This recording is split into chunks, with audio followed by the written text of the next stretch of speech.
For this tech tip video, I'm going to show you how to use Google Forms to collect attendance information when you're doing class through a Google Meet. So the first step is to create your Google form. So once you've got your Google form created, the next step is to make sure that you have it set so that it's not limiting to one response, that it is collecting an email address, and I like to turn this restrict users to your domain, which mine's the educational technology domain, but yours will say whatever district you work in. I like to turn that off. So the only one I like to have on for this is collect email addresses, and click save. The next step, now that I've got that created, is to click the send button and then send via. We're not going to email it to the students. This time what we're going to do is we're going to send it as a link, because we're going to put this link into the chat. That way the students can click on it and record their attendance very quickly. So now I've got my link here. I'm going to click the copy button, which puts it in my imaginary clipboard, and then I'm going to close it.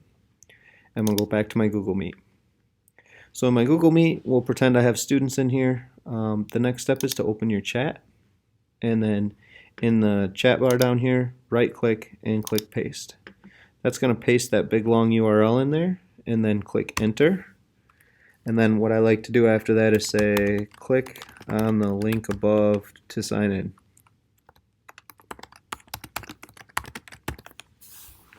So now on your students' end, they're going to hear a noise. You may have to instruct them to go into the chat window and then click on the link.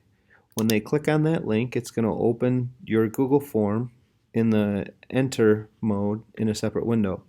And the only two things you really need to collect are the email address and the student's name. And even the student's name is something you don't really have to collect. So I'm going to fill this out one time real quick. And click submit.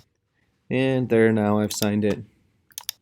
So for you as the teacher, after you're done with your class for that day, you will have a record of all of the students who signed in using your sign-in sheet. And the way you can check that is to go to the Responses tab, and then you'll have a list here, which is nice, but the better way to do this is to click on this little green present, which will create a spreadsheet, and click the Create Word. In the spreadsheet, you'll see when the student signed in, date and time and military time. You'll see their email address and their name.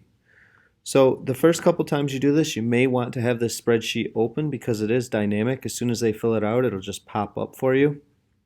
And just as they're filling it out the first couple times, you can verify, okay, Jimmy's in the meeting here. Let's go back here. Yes, Jimmy signed in. So then let's say you go to a different meeting the next day. You do the exact same process. The student completes the Google form again, just like before, the same Google form, the same link, the same everything. And what's going to happen is it's going to create a new row in your spreadsheet here for that new submission, and it'll say the date again in the time. So you can use this column A here, which is called the timestamp column. You can right click on it in a sort sheet A to Z, and it will put the most recent record at the top and the last record, or Z to A. I'm sorry, you want to sort it Z to A. And your most recent record will be at the top, and then below that will be all of the following records that students complete.